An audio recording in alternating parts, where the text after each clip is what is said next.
हाँ तो चलिए, तो लाइव हम आ गए हैं। क्लास में ज़्यादा नहीं, थी में 10th क्लास में क्या था, अभी इंटर का चल रहा है। 10th में 100 को बैठाकर हम लाइव ट्राई किए थे, हल्ला उल्ला नहीं हो रहा था। आज जो है संधि का क्लास जो है, तो पिछला स्वर संधि क्लियर करे थे पार्ट 1 में। आज आपको क्या करना है, ये पार्ट 2 चलेगा, विसर्ग और क्या है व्यंजन संधि। व्यंजन संधि सुबह में ठंडा भी बहुत था, अभी तो देख रहे हैं क्लास अभी ठीक ठाक चल रहा है नहीं। चलिए, तो ये ट्रिक है। ऐसे तो व्यंजन संधि का ट्रिक तो कम मिलेगा, स्वर संधि का बहुत सारा ट्रिक आपको मिल जाता है, लेकिन व्यंजन संधि का ट्रिक जो है कम मिलेगा, है ना। यहाँ देखेंगे व्यंजन संधि, संधि 3 को होता है तो क्लियर ही पता है, स्वर संधि, व्यंजन संधि और विसर्ग संधि। स्वर संधि का ट्रिक इसके पहले वाला वीडियो में डाले हुए हैं, बहुत ही इजी है। यहाँ देखिए व्यंजन संधि में ये 2-3 जो यहाँ पर देख रहे हैं, 1, 2, 3 और 4 ही नियम आधारित। अगर 20 नियम भी आप पढ़ लीजिए, लेकिन जनरली आप देखिएगा मोस्ट इंपॉर्टेंट 4 नियम है। इसके पहले आप लोग देखे होंगे मैट्रिक वाले क्लास में, 10th वाले में जैसे आप लोग पढ़े हैं, इंटर वाले में तो नहीं, मतलब 10th वाले में आपको बहुत सारा 3-4 पेज में लिखवाए थे, है ना। लेकिन अब कुछ नहीं करना है, बस 4 को नियम याद रखेंगे, 4 नियम से ही क्लियर हो जाएगा। इसमें क्या है, ये जो लिखा हुआ है कि क च ट त प, है ना, क च ट त प के बाद यह प्लस दिया हुआ है कोई स्वर हो, क च ट त प के बाद कोई स्वर हो, ठीक है ना। हाँ, अगर क च ट त प के बाद कोई स्वर हो, अच्छा ये 3-4 जो लिखा हुआ है, इसका मतलब है किसी वर्ग का तीसरा या चौथा वर्ग, यानी क का क्या होगा, ग या घ, है ना, तीसरा और चौथा हो, या यहाँ पे कुछ लगाओ तो थोड़ा सा, यहाँ पे नहीं, वहाँ पे कागज रखे हुए तो देखो, कैमरा जो है हिल जा रहा है, थोड़ा सा दो, वीडियो रिकॉर्डिंग हो रहा है। चलिए ध्यान दीजिएगा, नहीं हो जाएगा। चलिए हो गया, 1 मिनट नहीं,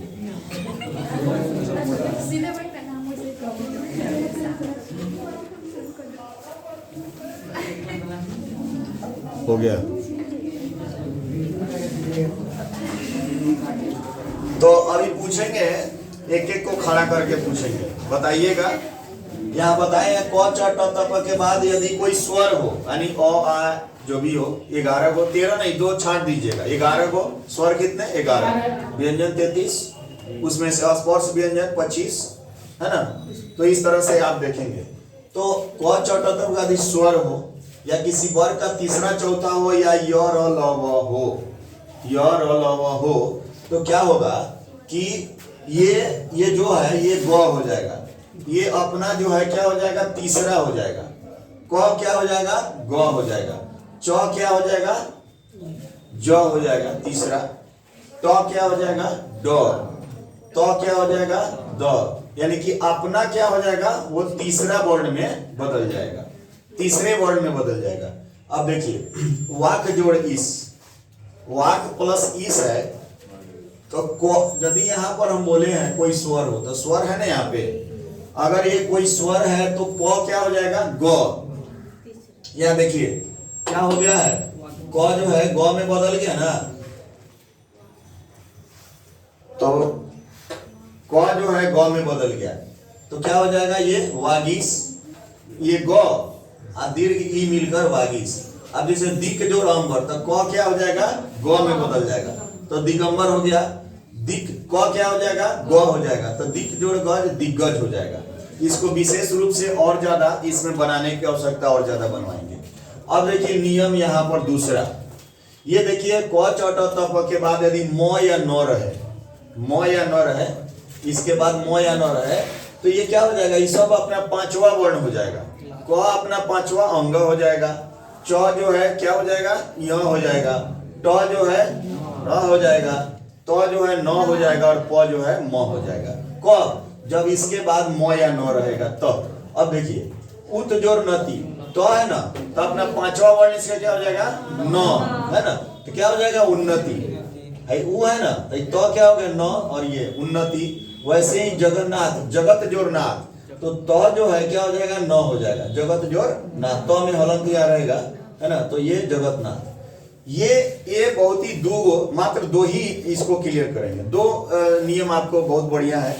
ये तीसरा नियम यहाँ देखेंगे। तीसरा नियम, इस तीसरे नियम में आएंगे तो इसमें दिया हुआ है कि तो द यदि रहे, तो द के बाद ये सारे वर्ण यदि रहे, च ज ट ड द न ल, ये यदि रहे तो द के बाद, तो इसमें क्या हो जाएगा कि ये आधा हो जाएगा। च इसमें आधा जुड़ जाएगा, जो है वो स्वयं का आधा जुड़ेगा, जो भी आधा जुड़ जाएगा। जैसे देखेंगे कि थोड़ा सा इधर और कर लेते हैं।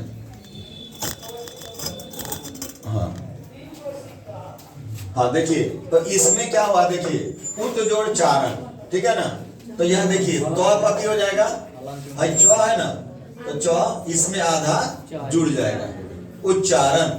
अच्छा, यदि यहाँ पर रहेगा उत जोड़ लाश, उत जोड़ लाश, ठीक है, तो उत तो हटेगा और ल आधा जुड़ जाएगा, तो क्या हो जाएगा? उल्लास, ठीक है ना, ये उल्लास हो जाएगा। अब चौथा नियम में देखेंगे, बहुत जल्दी जल्दी बता दे रहे हैं, ज्यादा टाइम नहीं, चूंकि ये लाइव देख रहे हैं कि हाँ क्या हो रहा है अभी तक।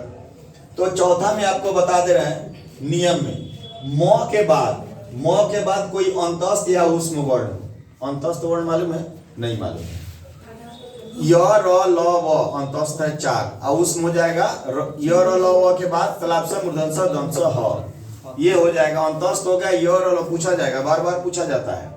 आप देखिए, अब वर्ण थोड़ा सा जान लीजिए। क से लेकर म तक स्पर्श व्यंजन मन कहते हैं, कै हो गया? 25। क से लेकर म तक कै हो? 25। क से लेकर म तक 25 हो, ठीक है, तो वो बोलते हैं स्पर्श व्यंजन वर्ण, 25 को स्पर्श व्यंजन वर्ण। और अंतस्थ कौन कौन है? य र ल व, ध्यान से सुनो, य र ल व 4, तलाप्सा मूर्धन्य स दंश ह, क्या हो गया? 4 और 4 8, 8 और 25 33 हो गए। व्यंजन कितने हो गए? 33। 33 ये जानते हैं 33 है, अभी मत लिखो, नोट नहीं कीजिए, अभी ध्यान दीजिए। व्यंजन कितने होते हैं? 33। अब छाट दीजिए, 25 आप जोड़ लीजिए उसमें स्पर्श व्यंजन वर्ण, क से लेकर म तक। क 5 को, क वाला क वर्ग 5, च वर्ग 5, सब 5 करेंगे तो कै हो? 25। अब य र ल व 4, कितना हो गया? 25 4 29, वो हो गया अंतस्थ वर्ण। य र ल व क्या हो गया? अंतस्थ वर्ण। और य र ल व के बाद क्या आता है? तलाप्सा मूर्धन्य स दंश ह, तो हो गया ऊष्म वर्ण। तो 25 4 29, 29 4 33, कुल 33। अब आप पूछेंगे छत्र ज्ञ क्या हो गया? तो छत्र ज्ञ संयुक्ताक्षर होता है। छ बोले मतलब 3 गो, ज्ञ बोले उनमें 3 गो, तर बोलेंगे उसमें भी 3, तर त मिला ना, तो तीनों आपको पहले मिल चुका है ना। तो 33 कौन कौन हो गया? 25 हो गया आपका क्या? क से लेकर म तक, उसको बोलते हैं स्पर्श व्यंजन वर्ण। और 4 हो गया अंतस्थ वर्ण। अगर पूछ दे अंतस्थ वर्ण कौन कौन है, तो य र ल व। उस वर्ण कौन है? तलाप्सा मूर्धन्य स दंश ह, ठीक है ना। तो 25 हो गया स्पर्श व्यंजन वर्ण, और 4 और 4 8, ये मिल करके कुल हो जाते हैं 33। अब देखिए बहुत इजी, यहाँ पर देखेंगे ये 4 नंबर है। यदि म के बाद कोई अंतस्थ या ऊष्म वर्ण, अंतस्थ यानी य र ल व, और तलाप्सा मूर्धन्य स दंश, यानी कि य से लेकर ह तक, य से लेकर यदि ह तक रहेगा तो ये क्या हो जाएगा? ये विसर्ग क्या होगा? यहाँ पर देख रहे हैं म क्या हो गया? अनुस्वार में बदल जाएगा। म क्या में बदल जाएगा? अनुस्वार। अब देखिए यहाँ बोले हैं म के बाद कोई भी य से ह तक रहे, तो म के बाद य से ह तक है ना, इसमें ह आ गया, तो ये म हट जाएगा और क्या बन जाएगा? अनुस्वार। संहार हो गया ना। जैसे आप लोगों को बता दें, यहाँ पे पूरब नहीं जाइए, पूरब मार्कर। अच्छा यहाँ चलिए अब देखिएगा। अब यदि एगो बताइए, हम अभी बताए हैं, जरा देखिए अब बताइए सम जोड़ सार, बताइए तो क्या होगा? ये मौ जो है क्या हो जाएगा? संसार हो जाएगा।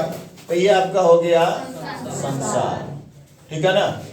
चलिए इसको हम मिटाते हैं, जरा एक दो और बताइए। अगर लिखा रहेगा सम जोड़ योग, जरा बताइए तो क्या होगा? तो ये हो जाएगा संयोग, ठीक है ना, संयोग, ठीक है ना। अगर इसको मिटाते हैं, चलिए एक और बताइए जरा सा, वेरी गुड, जरा बताइए सम जोड़ वाद, चलिए बताइए तो क्या हो गया? सम जोड़ वाद हो गया आपका संवाद। वाह, तो ये जो है बहुत इजी है। मौ के बाद कोई भी हम बहुत सारा आपको देंगे वर्क जो है टेलीग्राम में, आपको इसका 50-50 आपको देंगे बनाने के लिए। आप ऑप्शन चूज कीजिएगा, फटाफट एकदम क्लियर हो जाएगा।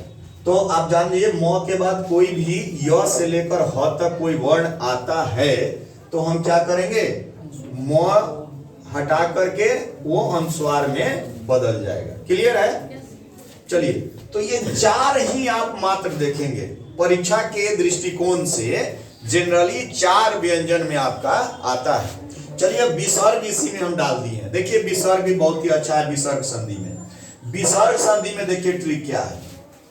नियम 1, यहां नियम 1 देखिए क्या है, नोट मत कीजिए अभी, ये आपको वीडियो मिल ही जाएगा घर पे। आप उसका क्या करेंगे, स्क्रीनशॉट ले लेंगे, रिजोल्यूशन बढ़ा लेंगे। अगर धुंधला दिखे तो रिजोल्यूशन आप बढ़ा लीजिएगा, ठीक है ना। रिजोल्यूशन बढ़ा करके तब स्क्रीनशॉट ले लीजिएगा, आप नोट कर लेंगे। चलिए अब देखिए नियम, देखिए यहाँ पर पहला नियम, विसर्ग प्लस 3, 4, 5 का मतलब हुआ कोई भी वर्ग का तीसरा, चौथा, पांचवा वर्ण, तीसरा, चौथा, पांचवा वर्ण हो या अंतस्थ वर्ण हो। अंतस्थ वर्ण का मतलब य, र, ल, व, या आ जाए ह यदि रहे तो ये विसर्ग हटकर ओकार हो जाता है, ओकार हो जाएगा, विसर्ग हट जाएगा और वो क्या हो जाएगा, यह ओकार। जैसे देखिए यश, अब देखिए यहां पर हम बताए विसर्ग के बाद कोई भी तीसरा, चौथा, पांचवा, तो कथी है, तो का तीसरा है ना। तो हमको क्या करना है, इसको हटाना है और ये क्या हो जाएगा, ओकार हो जाएगा। यशोदा हो गया ना। वैसे ही जरा बताइए तपह जोड़ वन, तो क्या हो गया, तपोवन। अच्छा एक दो जरा देखिए तो नोट करेंगे, एक दो बनाइए तो लिखिए, तो लिखिएगा यशः जोड़ दा, यशः, यशः जोड़ दा, यशः जोड़ दा। दूसरा लिखिएगा पयः जोड़ धर, पयः प्लस धर, पयः प्लस धर, ठीक है ना। अब लिखिए पयः प्लस धर। अब लिखिएगा तेजः जोड़ मैं, तेजः जोड़ म य, मैं, तेजः जोड़ मैं, ठीक है ना। अब जरा लिखिए एक और, मनः जोड़ रमा, मनः जोड़ रमा, मनः जोड़ रमा। और इससे समझ में आ जाएगा आपको, क्लियर बन जाएगा, बनाइए तो।